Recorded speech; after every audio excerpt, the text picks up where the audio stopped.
Hello, students of Johnson University's The Theology of the Trinity class.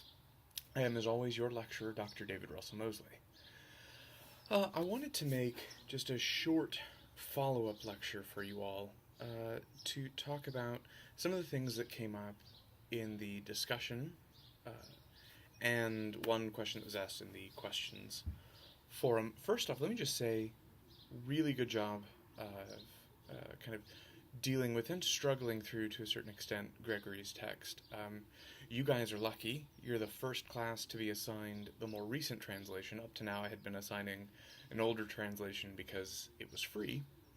But I think having the whole book there so that you can look through the whole thing and having a newer translation were definitely good choices. But let me know if you disagree. Anyway, so the first thing that I want to deal with very quickly was Frederick's question from the questions forum, where he asked me about the fifth element that Gregory was talking about. I'm not going to go too deep into this, but I just want to help provide at least a little bit of context. So the fifth element, when Gregory talks about the fifth element, he's pulling on what is ancient philosophy there, and by philosophy I don't just mean philosophy the way that we understand that today. Philosophy encompassed a lot of what we call science today as well, back in the ancient world. And basically it was believed that you had your four basic elements, earth, wind, fire, and water, and that there was a fifth element, typically associated with the ether. So the ether was this quintessence, which is just another way of saying fifth element, this thing through which everything kind of moved. But that's what he's talking about. When he's talking about the fifth element, he's talking about this understanding that there were the four primary elements, and then there was this fifth thing that's out there. So Frederick, let me know if that answered your question. It was an interesting question. I will just briefly note that dealing with the fifth element and the quintessence and all that kind of stuff is something that became very important for medieval alchemy, which alchemy is primarily the desire and the science in an attempt to turn base metals into gold. So there's a little fun fact for you. But behind a lot of our modern chemistry actually stands experiments and work being done in alchemy. So, there you go. Take it for what you will.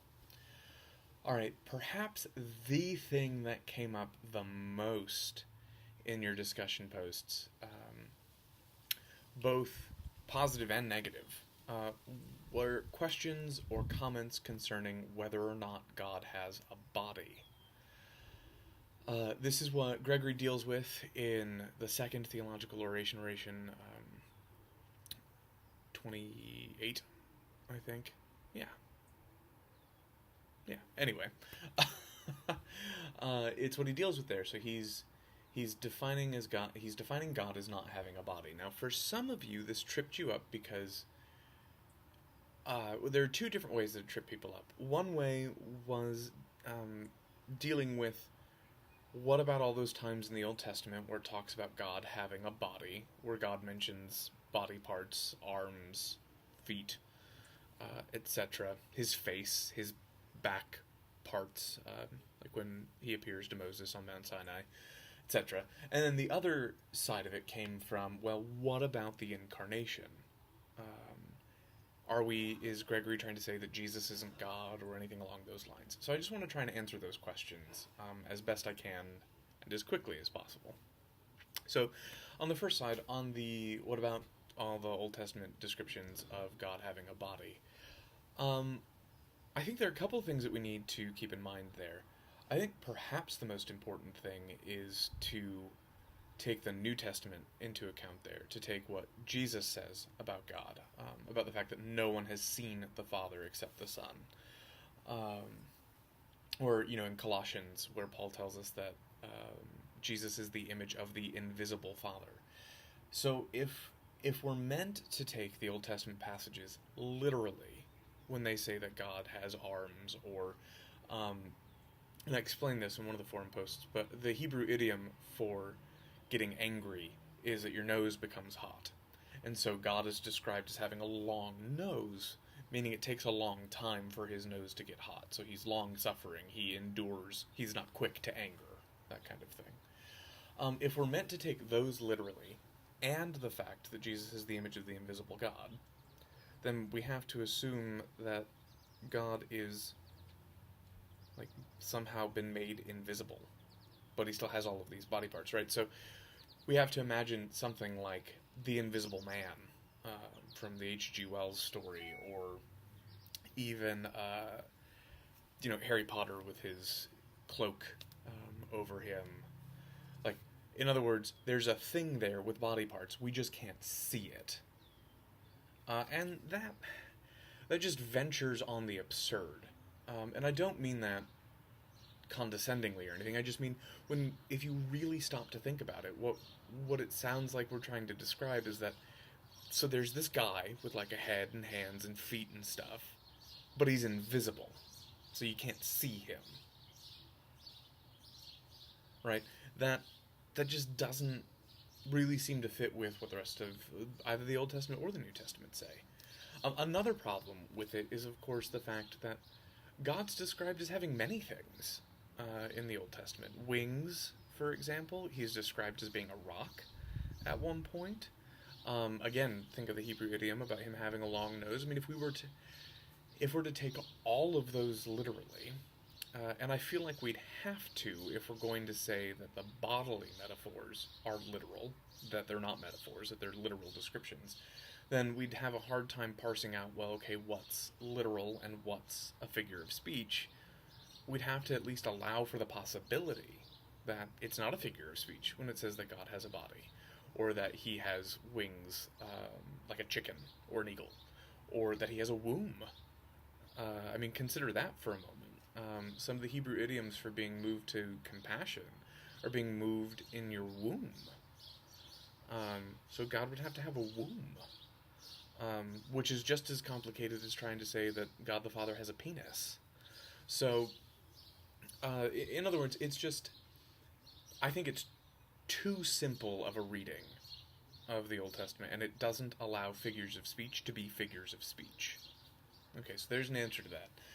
The other side dealt with confusion over confusion about the Incarnation and how Gregory understood it.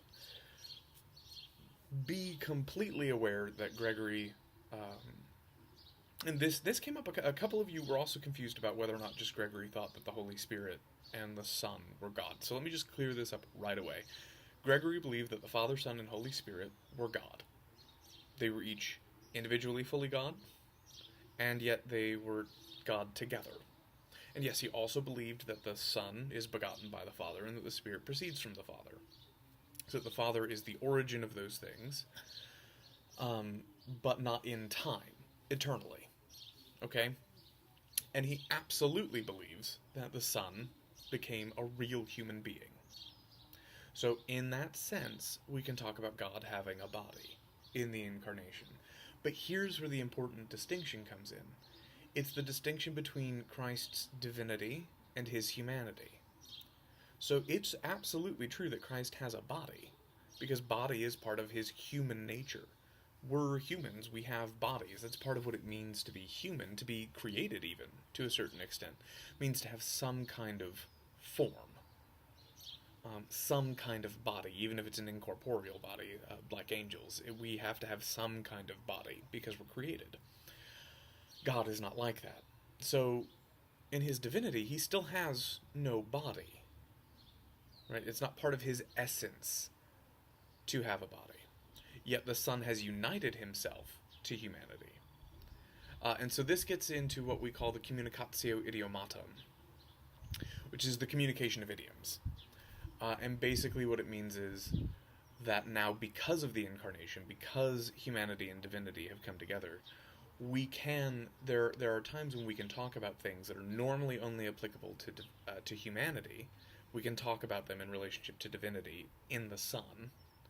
And there are things that normally we can only talk about with divinity that we can now talk about with humanity because they've come together in the Son. When we read Augustine this week, you'll come across a passage where Augustine talks about how when lesser cleaves to greater, the greater does not become lesser, but the lesser becomes greater. And the point that Augustine is making there is that when the humanity, when the Son took on human nature, it didn't lower the divinity of the Son in any way. So it doesn't mean that now the Son is less divine than the Father because he has a body or anything like that. But it does ennoble the lesser, right? It ennobles that humanity. So that's that. So yes, Gregory believed in the incarnation. Yes, he believed that Jesus was really human and therefore really had a human body. When he says that God isn't a body or doesn't have a body or is incorporeal, he's talking about God in his essence, apart from the humanity of Jesus, right? So that's what Gregory's talking about there. Okay, if you have any more questions about last week, please feel free to post them in this week's questions forum, and if you have any questions from this week, feel free to post them in the questions forum. I look forward to reading through Augustine with you all this week, and seeing your discussion posts on him at the end of the week. All right, God bless.